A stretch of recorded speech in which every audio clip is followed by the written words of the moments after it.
ಎಷ್ಟೇ ಕಷ್ಟಪಟ್ಟರೂ ನಿಮಗೆ ದುಡ್ಡು ಉಳಿತಾಯ ಆಗ್ತಾ ಇಲ್ಲ. ದುಡಿತಾ ಇದ್ದೀರಾ, ದುಡ್ಡು ನಿಲ್ತಾ ಇಲ್ಲ. ವ್ಯಾಪಾರ ಆಗ್ತಾ ಇದೆ, ದುಡ್ಡು ಬರ್ತಾ ಇಲ್ಲ. ವಸ್ತ್ರ ತೊಗೊಳಕ್ಕಾಗ್ತಾ ಇರಲ್ಲ, ಅಥವಾ ಒಂದೇನೋ ಚಿನ್ನ ಬೆಳ್ಳಿ ಖರೀದಿ ಮಾಡಬೇಕು ಅಂದರೆ ಇವತ್ತಿನ ರೇಟಲ್ಲಂತೂ ಅದು ಕಷ್ಟನೇ ಬಿಡಿ, ಅದು ಕನಸಾಗ್ಬಿಟ್ಟಿದೆ ಜನಗಳಿಗೆ ಇವತ್ತೊಂದು ದಿನ ತೊಗೊಳ್ಳುವಂಥದ್ದು. ಇವತ್ತು ಹಣವನ್ನು ಇವತ್ತು ಯಾವುದೋ ಒಂದು ಕಾರ್ಯಕ್ಕೋಸ್ಕರ ಇಟ್ಟಿರ್ತಾರೆ, ಆ ಒಂದು ಕಾರ್ಯ ಮಾಡಬೇಕು ಅನ್ನೋಷ್ಟರಲ್ಲಿ ತೆಗೆದು ನೋಡಿದ್ರೆ ಆ ಹಣ ಅಲ್ಲಿ ಇರೋದೇ ಇಲ್ಲ. ನೀವು ತುಂಬ ಎಫರ್ಟ್ ಆಗ್ತಾ ಇರ್ತಾರೆ, ಎಷ್ಟು ಕಷ್ಟಪಡ್ತಾ ಇರ್ತೀರ ಅಂದರೆ ನಿಮ್ಮ ಶ್ರಮವನ್ನು ಅದು ಹೇಳಲಿಕ್ಕೆ ಅಸಾಧ್ಯವಾದದ್ದು. ಆದರೆ ನೀವು ಏನೇ ಮಾಡಿದ್ರೂ ಕೂಡ ಗ್ರೋತ್ ಆಗ್ತಾನೆ ಇರ್ತಾ ಇರಲ್ಲ. ಅಲ್ಲಿದ್ದಲ್ಲಿಗೆ ಬೆಳಗ್ಗೆ ಸಿಕ್ಕಿದ್ರೆ ಸಾವಿರ ಇದೆ ಅಂದರೆ ಸಂಧೆ ಅನ್ನೋಷ್ಟರಲ್ಲಿ ₹1 ಉಳಿಯುವಂತಹ ವ್ಯವಸ್ಥೆ ಇರೋದಿಲ್ಲ. ಹಾಗೆ ಕೆಲವೊಂದು ಬಾರಿ ನಿಮ್ಗೇನು ಅನ್ನಿಸ್ಬಿಡ್ತದೆ, ನಾವು ಇಷ್ಟೆಲ್ಲ ಕಷ್ಟಪಡ್ತಾ ಇದ್ದೀವಿ, ಉಳಿತಾಯ ಮಾಡೋಕ್ಕಾಗ್ತಾ ಇಲ್ಲ. ನಮ್ಮ ಪಕ್ಕದಲ್ಲೇ ಇರುವಂಥ ವ್ಯಕ್ತಿ ಏನೂ ಕಷ್ಟನೇ ಪಡ್ತಾ ಇಲ್ಲ, ಸುಮ್ಮನಿದ್ದಾನೆ, ಬಟ್ ನಮ್ಗಿಂತ ಎತ್ತರಕ್ಕೆ ಬೆಳೀತಾ ಇದ್ದಾನೆ ಹೇಗೆ? ನಮಸ್ತೆ ವೀಕ್ಷಕರೇ, ನಾನು ನಿಮ್ಮ ಮೈಸೂರಿನ ಶ್ರೀನಿವಾಸನ್. ವೀಕ್ಷಕರೇ, ಸಾಮಾನ್ಯವಾಗಿ ಇವತ್ತೊಂದು ದಿನ ಹಣದ ಉಬ್ಬರ, ಹಣದ ಒಂದು ವ್ಯವಸ್ಥೆ, ಇವತ್ತು ಎಷ್ಟೇ ಕಷ್ಟಪಟ್ಟರೂ ನಿಮಗೆ ದುಡ್ಡು ಉಳಿತಾಯ ಆಗ್ತಾ ಇಲ್ಲ. ದುಡಿತಾ ಇದ್ದೀರಾ, ದುಡ್ಡು ನಿಲ್ತಾ ಇಲ್ಲ. ವ್ಯಾಪಾರ ಆಗ್ತಾ ಇದೆ, ದುಡ್ಡು ಬರ್ತಾ ಇಲ್ಲ. ನಾವು ಒಂದು ದೊಡ್ಡ ಸಂಸ್ಥೆ ನಡೆಸ್ತಾ ಇದ್ದೀವಿ, ಕೆಲಸಗಾರರಿಗೆ ಸಂಬಳ ಕೊಡೋಕ್ಕಾಗ್ತಾ ಇಲ್ಲ. ನಮ್ಮದು ಒಂದು ದೊಡ್ಡ ಕಾರ್ಖಾನೆ ಇದೆ, ಕಾರ್ಖಾನೆಗೆ ದೊಡ್ಡ ಮಟ್ಟದ ಆರ್ಡ್ರ್ಗಳಿಲ್ಲ. ನಮ್ಮ ಫ್ಯಾಕ್ಟ್ರಿಗೆ ಸಂಬಂಧಪಟ್ಟ ಹಾಗೆ ಒಂದು ವ್ಯವಸ್ಥಿತವಾದ ರೀತಿಯಲ್ಲಿ ವರ್ಕ್ ನಡೀತಾ ಇದೆ, ಉತ್ಪನ್ನಗಳಿಲ್ಲ, ಆದಾಯ ಕಡಿಮೆ ಆಗ್ತಾ ಇದೆ. ಸೊ ಹೀಗೆ ಒಂದಲ್ಲ ಎರಡಲ್ಲ ನಾನಾ ವಿಧಗಳಲ್ಲಿ ಆರ್ಥಿಕ ಸಂಕಷ್ಟದಲ್ಲಿ ಸಿಗಾಕೊಂಡಿರತಕ್ಕಂಥವ್ರ ಸಂಖ್ಯೆ ಬಹಳ ಹೆಚ್ಚು. ಇವತ್ತಿನ ದಿನ ₹1000 ವ್ಯವಹಾರ ಮಾಡುವಂಥವನು, ಕೋಟಿಗಟ್ಟಲೆ ವ್ಯವಹಾರ ಮಾಡುವಂಥವನಿಗೂ ಕೂಡ ಇವತ್ತು ವ್ಯಾಪಾರಂ ದ್ರೋಹ ಚಿಂತನಂ ಅಂತ ಹೇಳ್ತೀವಿ. ಜೊತೆಗೆ ವ್ಯಾಪಾರ ಅಂತಕ್ಕಂಥದ್ದು ಒಂದು ಲಾಭದಾಯಕವಾಗಿ ಪರಿವರ್ತಿಸುವಂತಹ ಒಂದು ವ್ಯವಸ್ಥೆ ಆಗಿರ್ತದೆ. ಸೊ ಇವತ್ತು ನಾವು ದುಡಿತಾ ಇರತಕ್ಕಂಥದ್ದು ನಮ್ಮ ಜೀವನದ ಸುಖ ಭೋಗ ಭಾಗ್ಯಗಳನ್ನು ಪೂರೈಸ್ಕೊಳ್ಳೋದಕ್ಕೋಸ್ಕರ. ಇವತ್ತು ಜೀವನನೇ ದುಡಿಮೆ ಆಗಿಬಿಟ್ರೆ ಸುಖ ಭೋಗ ಭಾಗ್ಯಗಳನ್ನು ನೋಡೋದು ಯಾವಾಗ? ಇವತ್ತು ದುಡ್ಡು ಮನುಷ್ಯನ ಅವಶ್ಯಕತೆಗಳನ್ನು ಪೂರೈಸುವಂತಹ ಒಂದು ವಸ್ತು. ಇಂತಹ ವಸ್ತುವನ್ನು ನಾವು ಅತಿ ಹೆಚ್ಚವಾಗಿ ನಮ್ಮ ಬಳಿ ಸಾಧನವಾಗಿ ಇಟ್ಕೊಂಡ್ರೆ ತಾನೇ ನಮ್ಮ ಒಂದು ವ್ಯವಸ್ಥಿತವಾದ ಅವಶ್ಯಗಳನ್ನು ಪೂರೈಸ್ಕೊಳ್ಳಲಿಕ್ಕೆ ಸಾಧ್ಯವಾಗುವಂಥದ್ದು. ಈ ಥರ ವ್ಯವಸ್ಥೆಯಲ್ಲಿ ಏನಾಗ್ತಾ ಇದೆ, ಇವತ್ತೊಂದು ದಿನ ತುಂಬ ಎಫರ್ಟ್ ಆಗ್ತಾ ಇದ್ದಾರೆ, ತುಂಬ ಕಷ್ಟಪಡ್ತಾ ಇದ್ದಾರೆ, ಬಟ್ ಬರ್ತಾ ಇದೆ, ಬಂದಂತಹ ದುಡ್ಡು ನಿಲ್ತಾ ಇಲ್ಲ, ವ್ಯವಹಾರಗಳು ನಡೀತಾ ಇಲ್ಲ. ಸಿಕ್ಕಾಪಟ್ಟೆ ಕೆಲವೊಂದು ಜನ ಏನಾಗ್ತದೆ, ತಿಂಗಳ ಸಂಬಳಕ್ಕೆ ಬದುಕ್ತಾ ಇರ್ತಾರೆ. ತಿಂಗಳು ಆಗ್ತಾ ಇದ್ದಂಗೆ ಎಲ್ಲದಕ್ಕೂ ಕೂಡ ಹಾಲು, ration, current bill, water bill, ಮನೆ ಬಾಡಿಗೆ ಇತ್ಯಾದಿ, phone loan, bike loan, car loan, ಮನೆ ಲೋನು, ಈ ಥರ ಎಲ್ಲ ಕೊಟ್ಟು ತಿಂಗಳಾಗ್ತಿದ್ದಂಗೆ ಮತ್ತೊಬ್ಬರ ಹತ್ರ ಕೈ ಚಾಚುವಂಥ ಪರಿಸ್ಥಿತಿ. ಮತ್ತು ವಿಶೇಷವಾಗಿ ಏನು ಹೇಳ್ತೀವಿ, ನಮಗೆ ಕೆಲವೊಂದು ಬಾರಿ ಪ್ರಶ್ನೆಗಳು ಕೇಳ್ತಾರೆ, ಗುರುಗಳೇ ನಮ್ಮದೊಂದು ಉದ್ಯಮ ತುಂಬ ಚೆನ್ನಾಗಿ ನಡೀತಾ ಇದೆ, ನಮ್ಮ ಗಾರ್ಮೆಂಟ್ಸಲ್ಲಿ ಸುಮಾರು ಒಂದು 30-40 ಜನಕ್ಕೆ ಕೆಲಸ ಕೊಟ್ಟಿದ್ದೀವಿ, ಒಳ್ಳೆ ಆರ್ಡರ್ಸ್ಗಳು ಬರ್ತಾ ಇದೆ, ಬಟ್ ಹೆಂಗೆ ಮ್ಯಾನೇಜ್ ಮಾಡಿದ್ರು ಕೂಡ ಅಲ್ಲಿಗೆ ಆಗ್ಬಿಡ್ತಾ ಇದೆ, ಲಾಭನೇ ಬರ್ತಾ ಇಲ್ಲ.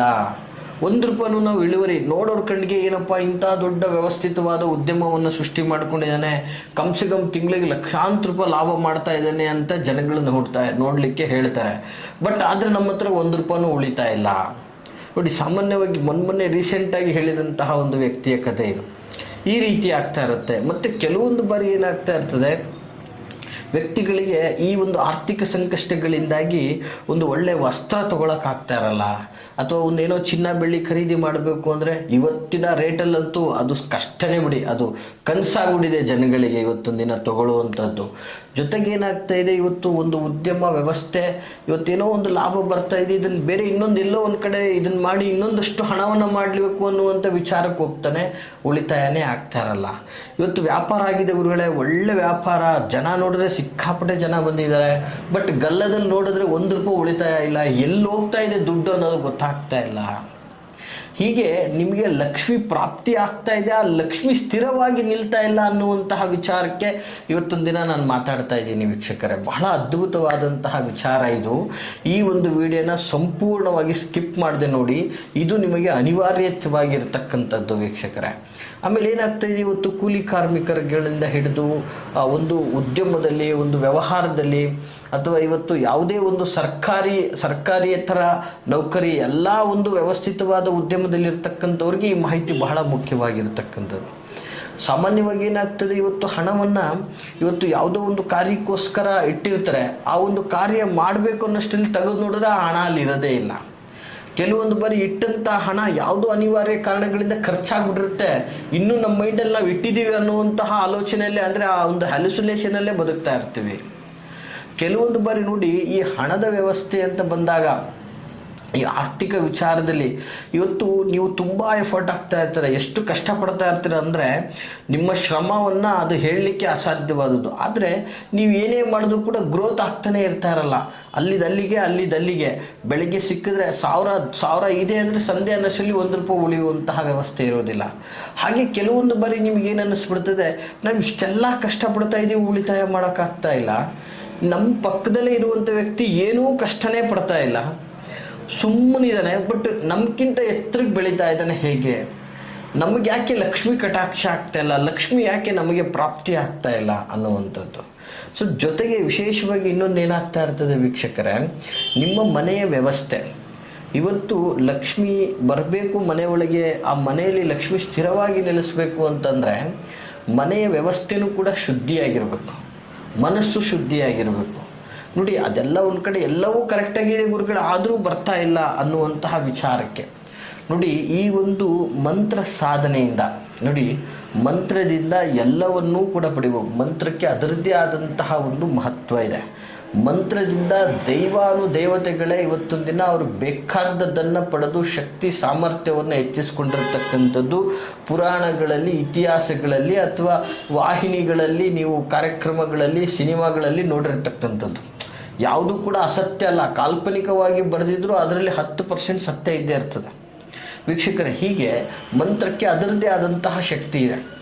ಈ ಮಂತ್ರದ ಪಠಣೆಯಿಂದಾಗಿ ಖಂಡಿತವಾಗಿಯೂ ನೀವು ಲಕ್ಷ್ಮಿಯ ಪ್ರಾಪ್ತಿಯನ್ನು ಹೊಂದಬಹುದು.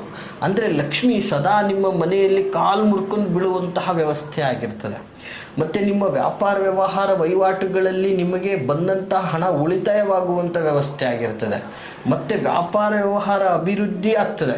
ಈಗ ವ್ಯಾಪಾರನೇ ಇಲ್ಲ ಅನ್ನುವಂಥವ್ರಿಗೆ ವ್ಯಾಪಾರ ಆಗುವಂಥದ್ದಾಗುತ್ತೆ.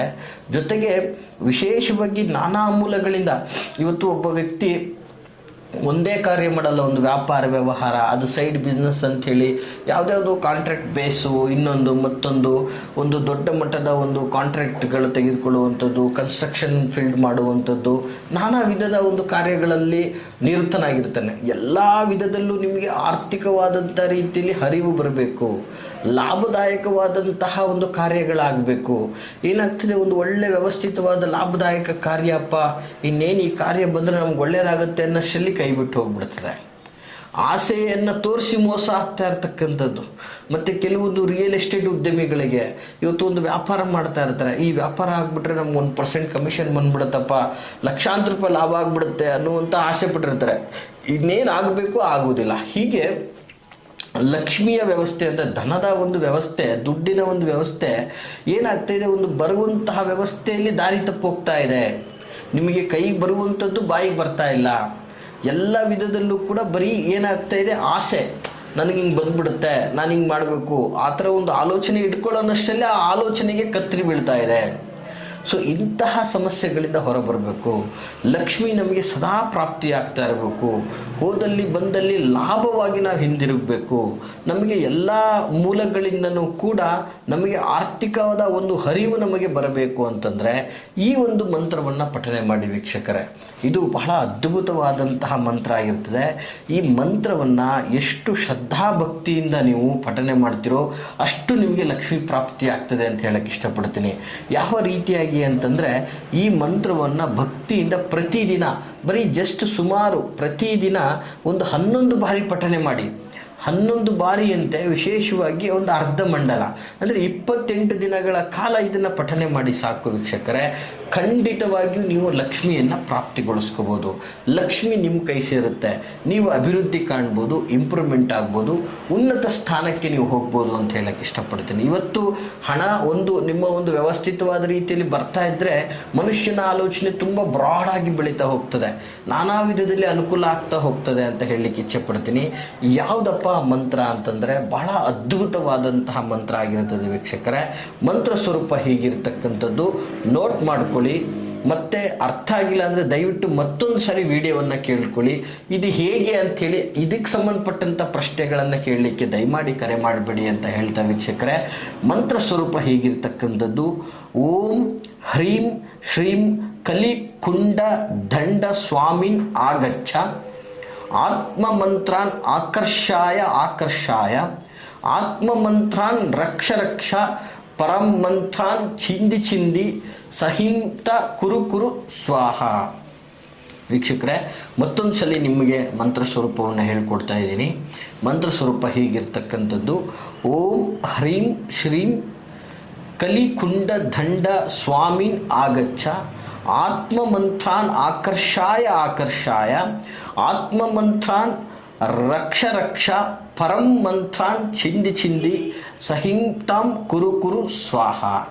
ಈ ಮಂತ್ರವನ್ನು ಶ್ರದ್ಧಾಪೂರ್ವಕವಾಗಿ ಎಷ್ಟು ನಿಷ್ಠೆ ಶ್ರದ್ಧಾ ಭಕ್ತಿಯಿಂದ ಪ್ರಾರ್ಥನೆ ಮಾಡ್ತಿರೋ ಅಷ್ಟೇ ಲಕ್ಷ್ಮಿ ನಿಮಗೆ ಒಳಿತಾಳೆ, ಅಷ್ಟೇ ದುಡ್ಡು ನಿಮಗೆ ನಾನಾ ಮೂಲಗಳಿಂದ ಹರಿದು ಬರ್ತದೆ, ವಿಶೇಷ ಅವಕಾಶಗಳು ನಿಮ್ಮದಾಗ್ತದೆ ಅಂತ ಹೇಳ್ತಾ, ಯಾರೆಲ್ಲ ಈ ಆರ್ಥಿಕ ಸಂಕಷ್ಟದಲ್ಲಿ ಬಳಲ್ತಾ ಇದ್ದೀರೋ ಅವ್ರಿಗೆ ಈ ವಿಡಿಯೋನ ತಪ್ಪದೆ ಶೇರ್ ಮಾಡಿ. ಜೊತೆಗೆ ಈ ಮಾಹಿತಿ ತಮಗೆಲ್ಲ ಇಷ್ಟವಾಗಿದ್ದರೆ ಲೈಕ್ ಮಾಡಿ. ಹಾಗೆ ನಿಮಗೆ ನಾನಾ ವಿಧದ ಸಂಕಷ್ಟಗಳಲ್ಲಿ ನೀವು ಬಳಲ್ತಾ ಇದ್ದರೆ ವಿಡಿಯೋದಲ್ಲಿ ಕಾಣುವಂತಹ ಸಂಖ್ಯೆಗೆ ಕರೆ ಮಾಡಿ ನೇರವಾಗಿ ಮುಕ್ತವಾಗಿ ನಮ್ಮೊಟ್ಟಿಗೆ ಸಮಾಲೋಚನೆಯನ್ನು ಮಾಡ್ಬೋದು ಅಂತ ಹೇಳ್ತಾ, ಎಲ್ರಿಗೂ ಶುಭವಾಗಲಿ, ಶೀಘ್ರ ಎಲ್ಲರೂ ಹಣವಂತರಾಗಲಿ ಅಂತ ಆಶಿಸ್ತಾ ನಮಸ್ಕಾರ ವೀಕ್ಷಕರೇ.